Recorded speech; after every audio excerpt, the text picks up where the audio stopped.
Hey, how's it going? This is Jerry Heron here to make another YouTube video. This video I'm going to be doing, though, it's very similar to videos I've done in the past. It's actually very similar to a video I did back in 2024 that my best friend, Rebecca, inspired me to put up. And it's supposed to be called my life living with autism 2026 edition. As you all know, back in 2024, I did an autism video as my friend Rebecca inspired me to do so. But there's many things I have not talked about. I feel like it's very important to talk about, and that's right. Today is April 2nd, 2026, and that is Autism Awareness Day. As you can see, I'm wearing my blue Toronto Maple Leaf sweater and my blue polar bear pajama pants, as the polar bear is the mascot for Toronto Maple Leafs, and I have a blue coffee mug. Gotta love it. I'm drinking coffee out of it. That's why I have all blue today, because today is Autism Awareness Day 2026, April 2nd. And blue it's the way to light up blue. So I'm used to doing my life living autism, a full version, like even longer than the last one. That way I can explain every single detail of my life living with autism. So I've mentioned many times for this, but I thought I'd go ahead and start from the very beginning of my life living autism to the end, to now. So let's begin. Okay, so I was born on June 1st, 1988, and in 2001, in the summer of 2001, when I was 3 years old, that was the beginning of when my parents were starting to get ideas that I was autistic. Because it all began at age 3 in 2001. I was not socializing with the other kids. It all began when my parents would go take me to birthday parties, other kids' birthday parties, where there would be a jumping castle and clowns and pools, etc. But I did not want to be outside at all. I wanted to be inside a boring house playing on the computer or watching TV and watching videos all day, which my parents knew for a fact I was autistic there, because they were getting ideas, because I was not playing the other kids. And who would want to be inside a boring house watching TV and playing on computer all day? And also, I was early in walking, but I was late in talking. That's another idea my parents got how I've been autistic. And through the years and many years, as time went by, my parents took me to many speech pathologists and therapists to help me, and then started to get more ideas I was autistic. So when I started junior kindergarten, when I was 4 years old, my parents would drop me off in the kindergarten playground, and as my parents would walk back home, they would see all the kids playing with each other, but then she'd see their little Jerry just running around the kindergarten playpen doing nothing, and my parents just go home and cry, because they knew for a fact that I definitely might have been autistic. And then there was a day where all the parents were able to come into the kindergarten classroom to see all what their kids do, and my parents also started to get upset and cry, because they realized all I wanted to do was be on the computer instead of playing with the other kids, which was not normal. All the kids were playing with each other and on the computer or anything, but I want to be on the boring computer all by myself. And that's another idea how my parents got I was autistic. I was late in talking, not playing with the other kids, and all I wanted to do was just be by myself. And then whenever I'd come home from school, the very first thing I wanted to do was go on the computer. Not read a book, not play outside, not do any workbooks, just go on the computer right when I came over from school. That's another idea how my parents, and then I was autistic, and then finally at age 4.5, my parents took me to the hospital, and that's where I was diagnosed with autism. At age 4.5, and my parents were devastated out of their lives, but then they realized that they didn't have to be, because I'm very high functioning, where I'm very capable of doing stuff all on my own as I grew up. And my parents, my loving, compassionate parents, went to Ottawa to learn about autism, which I was really touched by. That really captured my heart. They went to Ottawa, our country's capital, to learn about autism, which really captured my heart. And I love you, my parents, very much, so much for doing that.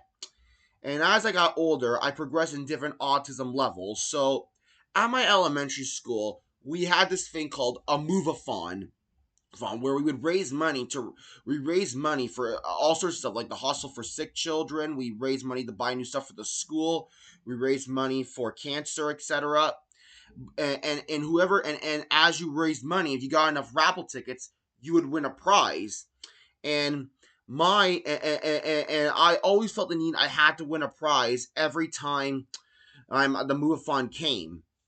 Every time the move-a-thon came, I always felt like I had to raise so much money to win a prize, and my parents would always have to ask so many people for money to help me win a prize so I can get more raffle tickets and win a prize. And if I didn't win a prize, I'd be very upset and have a meltdown. But however, though, what I learned that we it's nice to raise money for our school, to raise money for all those people out there like cancer, the hospital for sick children, and buy new stuff for the school, etc. We can't always win a prize, what I learned from my TA. In elementary school, I had a TA named Mrs. Hanks who helped me learn a lot, and so I didn't get distracted by the teacher and helped me with all these life lessons I had trouble with. That we can't always win a prize. We can just participate and have fun. It's all about having fun. That's as what I learned. It's all about having fun. We can't always win a prize. It's important just to raise money for those people out there and have fun. You can't always win. It's not about winning. It's all about having fun. Losing's part of life. Is what I learned. I even learned this in high school, which I'll get to that soon in a second. And so yeah, that was another issue I had. But then we learned it's all about having fun. And then my teacher, and this teacher is someone I mentioned about, Mrs. Hanks. She was so awesome to me. She helped me with all the issues I was having in school and at home. And because of her, I manned up. I matured so much because of her. And the thing that captured my entire heart is that she wanted to retire, but she didn't want to retire until I graduate elementary school because she loved being with me. And that captured my entire heart. I was so happy by it. And I want to appreciate that, Mrs. Hanks, for doing that. And then it came to when I was in middle school, also in elementary school and middle school, I had an issue was always copying movie lines. Like whenever I would talk, I would always copy a movie script, like just talk like a cartoon and repeat stuff from movies and stuff. And then I learned it's you shouldn't repeat stuff from movies. You should use your own words and be creative instead of copying movies and TV shows. People would think I'm more creative, which is very true, and I really appreciate all those people that helped me with that because that was another issue I had was always talking like a cartoon or talking like a movie, which I'm really touched by that. And then when graduating grade 9, no, no, I when I was graduating grade 8, sorry, when I was graduating grade 8 and went to grade 9 in high school, I was in middle school, and my middle school made it look like that this awful school called West Credit was my only option because unfortunately my middle school said I wasn't qualified to go in a mainstream class in a mainstream school of mainstream kids, which teachers with my school was wrong about that. So West Credit, in case you didn't know, is a special vocational school for students with disabilities. So that's why I was placed in that school after graduating grade 8. And West Credit, it was a very bad school. I was bullied and teased there. I remember during lunchtime, I went outside to work out on the sports field, and then some kids called me from the forest back to the school, and I went to the forest. Why not make a new friend? Making new friends is part of life, which I learned, which I'll tell you that how I manned up with that in a second later on this video. So I went to the forest, and the kids made me exercise. I love to work out. It's nice to get workout. It makes your heart. It's good for your heart. So I went and worked out. But you know what they made me do? They made me work out doing push-ups by smelling fries with dog crap in it, which really was disgusting. That was bullying. They kept on throwing pine cones at me, which was really bad. And I got hit in a stick in the forest. And oh my god, I was so devastated and sad and depressed. I went inside to the school, high school, and reported that to my teachers.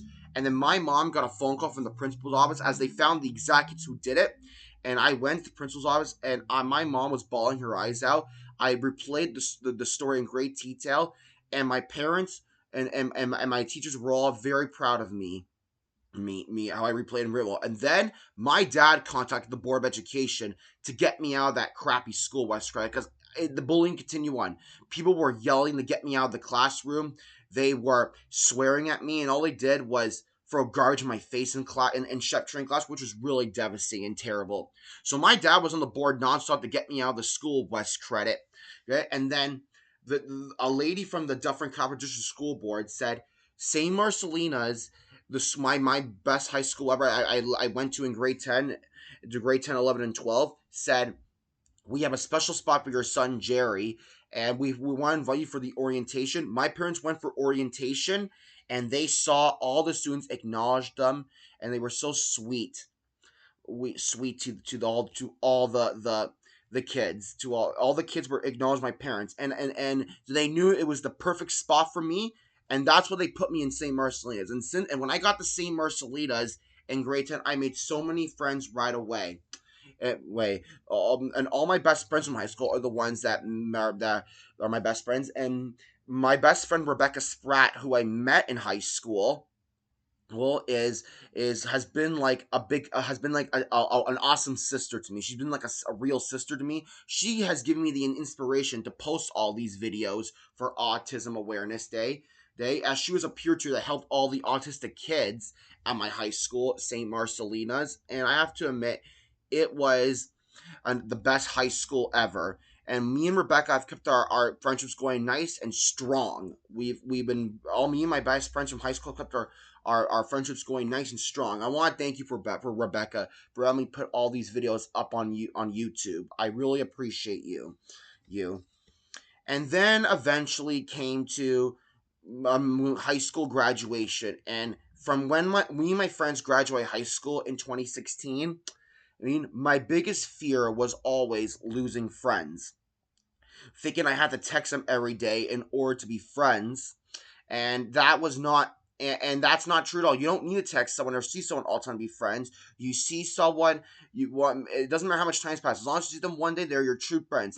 And also I've learned that my biggest challenge to understand is that some people keep in touch, some people drift, and that's part of life. The reason why some people drift apart, it's because when people get older, they go to university, they move away to university, they also get a job, and then they might move far away, and they might get married and they have kids, etc. And with all that happening, there's only enough time to be in touch with a certain amount of people, and plus people's interests change. Like, some people might find new friends they have the same interests in, and then those friends change their interests, find their own friends. Like, my best friend Rebecca and a lot of other people in high school are still friends, but then there's some I have drifted from. Like, I was the football manager. In case I want to tell you about that, that's how I learned that losing is part of life. In high school, I was the football manager, and during our Robson Championship, my football team lost 11-12 against Lauren Park. It was a devastating loss. It was only by 1 point. We were all very sad. But then I learned losing's part of life. We can't always win, and it's not a competition who's better. Because like they say, we should never compare ourselves to people. Just be your own person.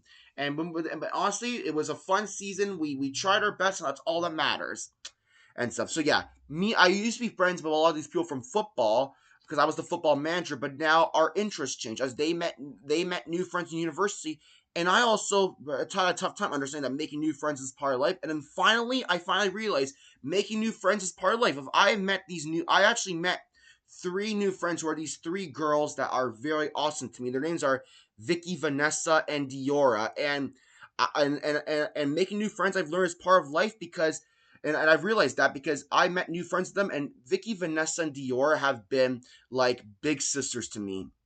They mean the world to me. They've captured my entire heart. They always say awesome things about me. We always go out for parties and stuff. We go out for dinner. We go to the movies. We talk all the time.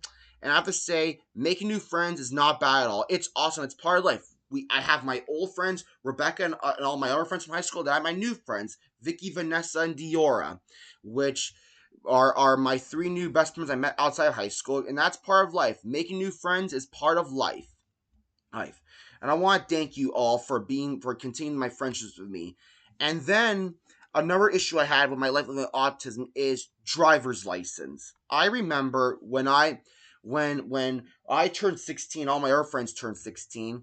All my friends were getting their G1 license, and which is your first license. In Ontario, you must be 16 to drive, and all my friends were getting their license. But my parents at first didn't feel comfortable getting my G1, but I was so upset about that, and I really felt like I need to get my license because all my friends are getting it.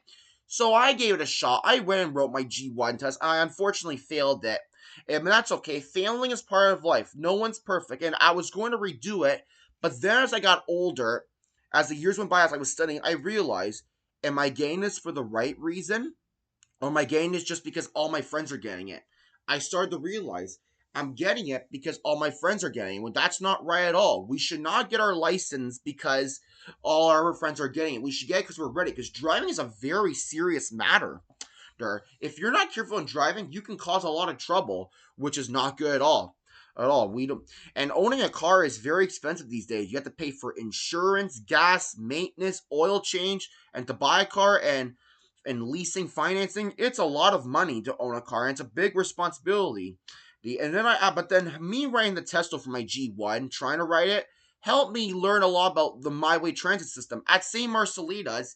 I did co-op, and because at school I took the bus everywhere, it helped me learn all the routes of Mississauga and Toronto, Mississauga, and because of that, I am like a pro. I've taken all the buses, and every single person that needs help with the bus, they always come to ask me, and I always help them. They're all grateful for me for helping, and I was really touched by that. And honestly, going on the bus is also how you make new friends. There's this one bus driver named JR who always recognizes me, and he really captures my heart and says great things about me. He one time said to me, I wish the world had more people like you in the world, and I was so touched by it. See, taking the bus is not bad at all. Because of St. Marcelina's, I have learned the bus routes all of Mississauga and Toronto. It is such an awesome experience to take the bus. I love the bus more than anything. It's my favorite hobby, and that's how you make new friends on the bus. And so many people on the bus recognized me, and that's the one thing I learned. Even my the best sister ever has taught me one thing is we should never compare ourselves to people. Just be yourself. Comparison is the thief of happiness. And also, Bill Gates, who is the creator of Microsoft, who some people say he might be autistic, he even said, don't compare yourself with people because if you do so, you're insulting yourself. And I agree with that. We should never compare ourselves to people. That's wrong. We should always be our own person. And then that was an awesome. That's a really important lesson to learn. That's a golden lesson to learn that we should never compare ourselves to people. Just be yourself. And yeah, and I want to say that living with autism, I've had so many challenges in the past, but now I'm finally I'm past it. Stan, I'm really happy I'm past the issue where I had issues with not playing with the other kids. I'm learning how friends drift apart and some keep in touch with you, and learn that we should not get our licenses because everyone else is getting it. We should be our own person because driving is a huge responsibility. And I want to thank all of you for listening for this video of me of my life living with autism for 2026. I really appreciate all you listening. That is why I wear my blue Toronto Maple Leafs sweater and my blue. Well, they're not Toronto Maple Leafs pajama pants, but they have the polar bear on it, and the polar bear is a Toronto Maple Leafs mascot because I love hockey and Toronto Maple Leafs, and I feel that's why I'm wearing because I feel like all autistic people, no matter what their cases are, high function or low function, they are all champions no matter what. I really believe that. And I want to say one more thing. One of my other best friends helped me get on the show called The Love of the Spectrum because not a lot of autistic people have luck in it, but she felt like I had great luck of going on. So I did an interview with the lady from on The Love of the Spectrum, and it was really awesome being on the interview. And I want to say it was so awesome being on the interview. And I hope I get in. But like we said, we can't always get what we want. We can just participate and have fun and hope for the best. I want to thank all of you for listening to my autism video. My living with autism. Remember, every kid with autism is unique in their own way. I really appreciate you all listening. That's going to do it for this video. See you in my next video. This is Jerry Heron signing off.